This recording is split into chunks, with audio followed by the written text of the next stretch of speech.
Dajiahao, kembali lagi dengan Li Laoshi dalam mata kuliah Tata Bahasa Mandarin tingkat dasar. Untuk pertemuan kali ini, kita juga kembali belajar melalui video ya. Silahkan dipersiapkan modulnya, kita akan mempelajari topik ke-6,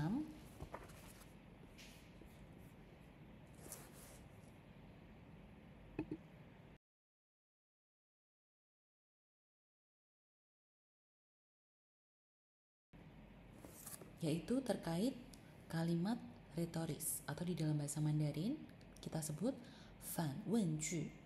Fan wenju. Fan wenju itu adalah kalimat tanya retoris. Kalimat tanya retoris yang tidak mengharuskan pendengar menjawab pertanyaan. Nah, kalimat ini biasanya hanya sebagai ekspresi saja dari pembicara untuk menyampaikan sesuatu, menyampaikan pemikirannya, menyampaikan pendapatnya. Nah, bentuk kalimat negatif biasanya mengungkapkan hal positif, sedangkan bentuk kalimat positif biasanya mengungkapkan hal negatif. Jadi saling berlawanan. Sederhananya seperti itu.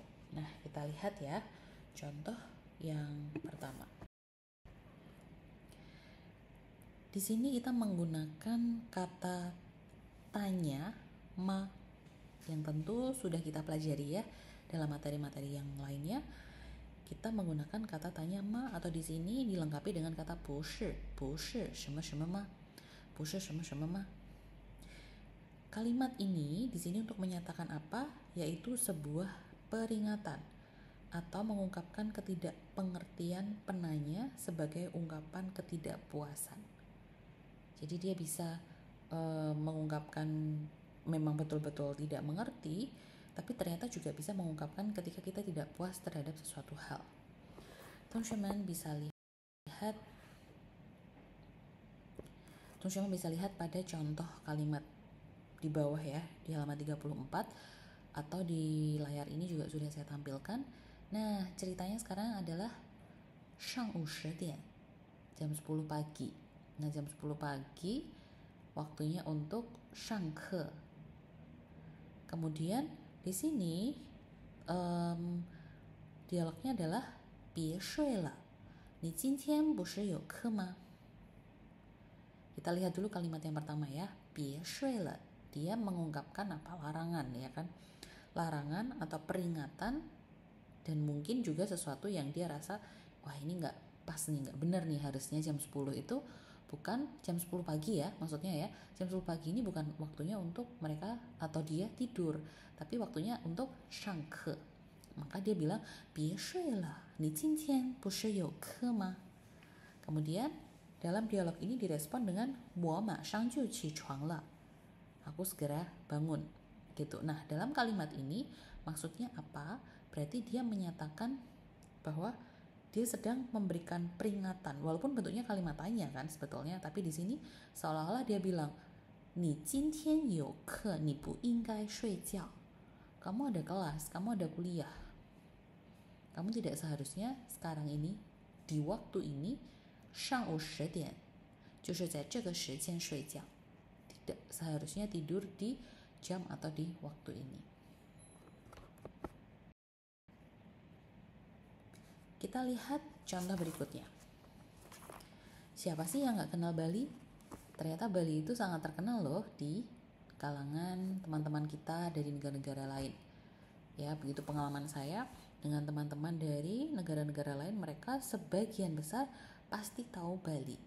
Atau ketika saya bertemu dengan Zhongguoren, ketika ada driver atau ada ya orang ketemu lah gitu. Ketika saya di Zhongguo, mereka sebagian besar pasti tahu Bali ya, atau yang kita sebut dalam bahasa Mandarin Bali Tao. Tetapi uniknya yang pernah saya temui adalah tidak semua mereka tahu Indonesia. Jadi kadang kalau dia bertanya, kamu dari mana? Saya bilang, 我是印尼人. Sebagian besar akan mengira ini itu ada kaitannya dengan India. Karena India itu kan Intu, ya kan?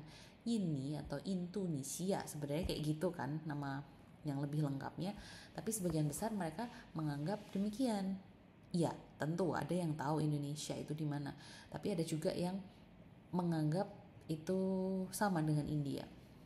Itu pengalaman yang pernah saya alami sendiri. Nah, maka dengan contoh ini mungkin teman-teman nanti akan lebih paham ya. Jadi intinya kan kita akan membahas sesuatu yang terkenal, sesuatu yang semua orang itu tahu. Hampir semua orang pasti tahu lah tentang Palitao. Jadi kalau ada yang tidak tahu, maka kita lihat contohnya, 你不知道巴厘岛，你不是印尼人吗? Nah, di sini ceritanya konteksnya adalah orang Indonesia yang tidak tahu Bali gitu misalnya. Dia bilang, kamu tidak tahu Bali? Apakah kamu bukan orang Indonesia? Atau kamu bukan orang Indonesia kah? Ceritanya seperti itu. Kemudian dia merespon dengan 我不知道中文怎么说. Aku tidak tahu bagaimana mengungkapkannya, menyebutkannya atau mengatakannya di dalam bahasa Mandarin. Nah, konteksnya bisa kita ganti yang lain ya. 你不知道巴厘岛. Misalnya kayak gitu. Terus kita bisa ganti kata-kata ini dengan konteks yang lain misalnya. Ada artis terkenal atau tempat-tempat yang sekiranya terkenal dan sebagian besar orang tahu. Kalau dia nggak tahu, 你不知道吗? Dan kita bisa menggunakan kalimat retorisnya dengan 不是什么什么吗? 你不是昨天去过了吗? 你不是梭罗人吗? Misalnya seperti itu. 你不知道三一大学? 你不是梭罗人吗? Kita juga bisa menggunakan konteks yang seperti itu. Berikutnya, teman-teman bisa lihat contohnya di sana gambarnya hujan. 对不对？然后说下雨了，天气预报不是说今天没有雨吗? Nah, ini seringkali terjadi ya. Kita mungkin, sebagian dari kita mungkin adalah orang-orang yang sering memperhatikan weather forecast atau ramalan cuaca atau 天气预报. Jadi itu kadang benar-benar bisa sesuai, kadang enggak. Nah, kalau di sana sudah dikatakan atau sudah muncul tanda bahwa tidak hujan atau hanya mendung atau panas gitu ya, tiba-tiba hujan ya, ketika muncul atau terlihat bahwa hari itu seharusnya tidak hujan, maka kita bisa menggunakan kalimat ini. 不是说今天没有雨吗? Bukannya hari ini nggak hujan ya, nggak ada hujan ya, tapi ternyata saat itu 下雨了, saat itu hujan. Nah, berarti kita bisa simpulkan ya bahwa penggunaan kata ma dalam konteks kalimat retoris atau lebih tepatnya kita tambahkan kata 不是什么什么ma mengungkapkan peringatan, kemudian mengungkapkan ketidakmengertian penanya, dan juga bisa mengungkapkan ketidakpuasan penanya, penutur. Kita bisa menggunakan bentuk kalimat ini. Baik, silakan dilihat di halaman berikutnya. Masih di halaman 35 ya. Oke, masih di halaman 35. Di sini terkait menggunakan kata ganti tanya. 用疑问代词. Nah, menggunakan kata ganti tanya ini yang seperti apa? 就是说 mengungkapkan ketidakmengertian pembicara, penutur, ketidakpuasan, tidak setuju, dan lain-lain. Nah, jadi bentuknya dia lebih menggunakan kata ganti tanya ya. Yang di highlight adalah bagian itu.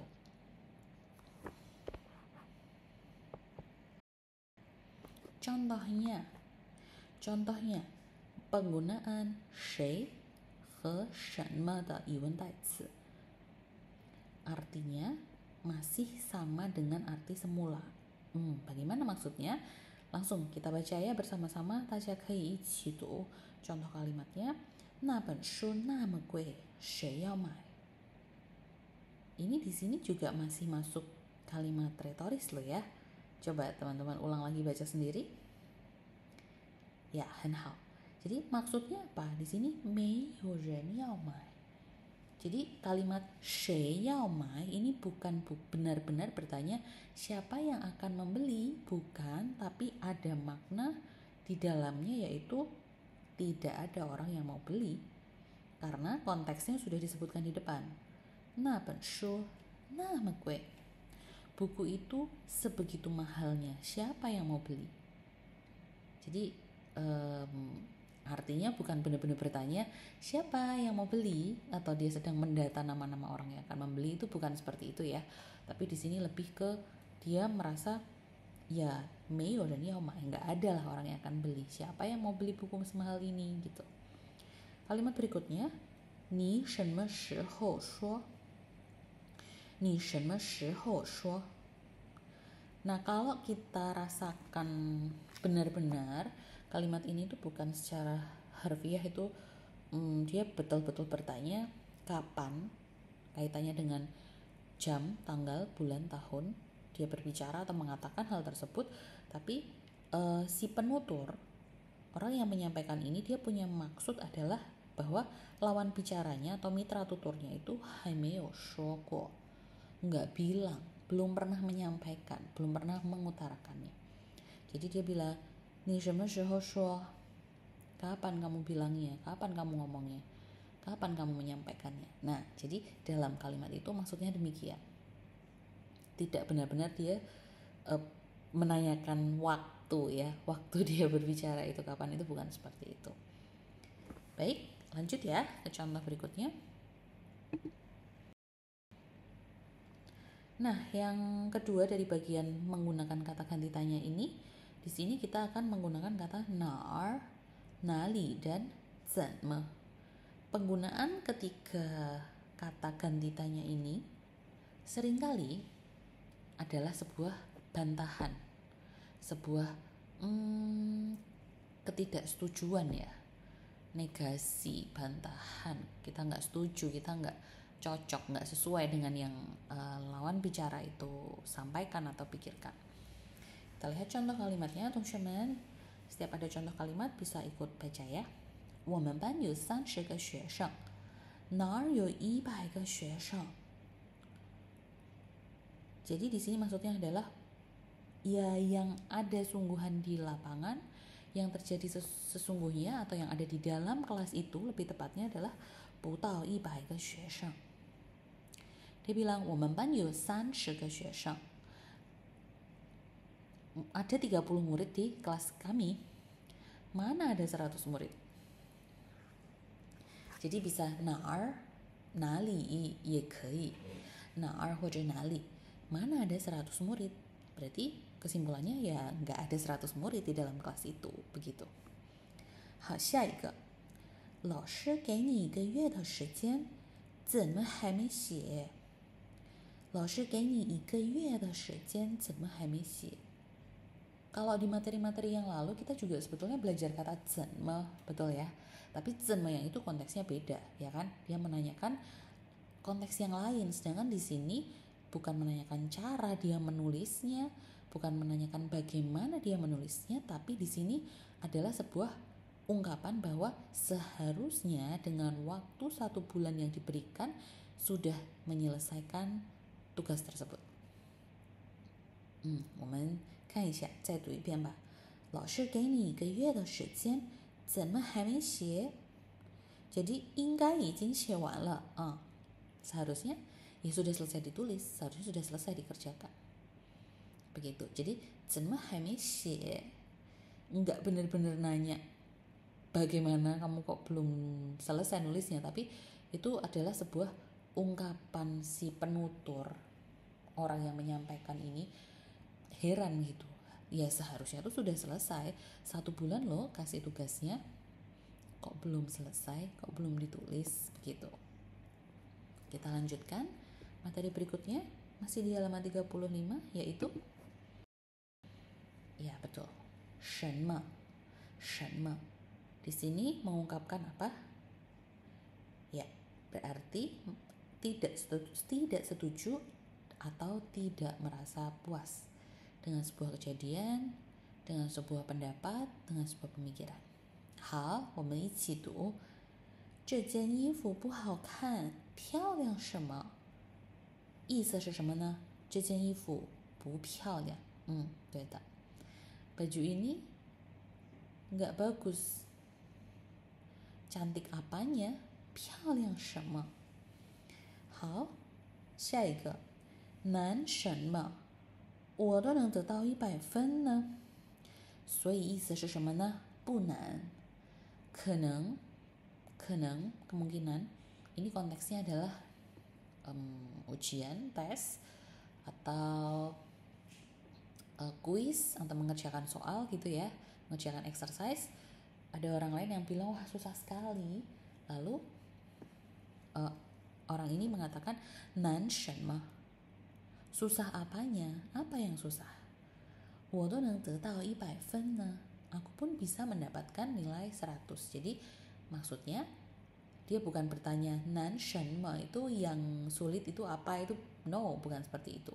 Tapi maksud dari kalimat ini bahwa soal itu, ujian itu, atau latihan-latihan yang diberikan laoshi itu adalah sesuatu yang punan atau tidak sulit. Nah, itu adalah serangkaian materi terkait kalimat tanya retoris atau kalimat retoris. Berikutnya kita masuk ke materi halaman 36. Nah, di sini adalah bentuk kita mengungkapkan sebuah pilihan, menunjukkan kita memilih sesuatu. Kita memilih dua hal atau mungkin lebih. Mana yang akan kita pilih? Yang apa ya? Yang mana ya? Nah, kita biasanya menggunakan kata sambung lian ci hai shi. 还是这个表示选择。好，有3个例子，大家可以跟老师读一下啊。你喜欢喝咖啡还是茶？你喜欢吃米饭还是面条？你爱我还是他？ Perhatikan dan amati bahwa konteksnya di sini lebih ke kalimat tanya. Dia menentukan ada dua pilihan A atau B. A atau B. Ya, mungkin 3 benda juga bisa. 你喜欢喝咖啡、可乐还是茶？也可以的。Boleh ya. Berikutnya masih kata bantu yang kita gunakan untuk menunjukkan sebuah pilihan. Tapi di sini kita tidak menggunakan 还是, kita menggunakan 或者, yaitu di mana pihak pembicara memberitahukan ada beberapa kemungkinan. Tidak bisa digunakan untuk bertanya, di highlight bagian ini ya, hanya sebagai kalimat berita. Kita baca bersama. 我们吃面条或者包子我都可以。我们去 the park 或者去 Hartono Mall 都可以。 Nah, teman-teman juga bisa amati selain tidak bisa digunakan untuk bertanya karena dia hanya statement, hanya kalimat berita, pemberitahuan, kita boleh menambahkan di belakangnya bisa disebut pendapat, pemikiran, perasaan kita. Misalnya 我都可以, aku semuanya bisa. 我都行, 我都没关系, 我都没问题. Itu juga bisa kita tambahkan ekspresi-ekspresi kalimat seperti itu. Nah, demikian materi di chapter 6, Tongxuemen. Berikutnya, Tongxuemen bisa melanjutkan dengan mengerjakan soal pendalaman materi ya. Kita persiapan untuk UTS, tetapi sebelum itu, Tongxuemen bisa mengerjakan ada 2 soal. Ada 2 soal, yaitu di halaman 36. 36 ini ada kurang lebih 18 soal, kurang lebih ya, 15-18 soal, itu soal pendalaman materi. Kemudian lihat di halaman 40 itu ada soal latihan.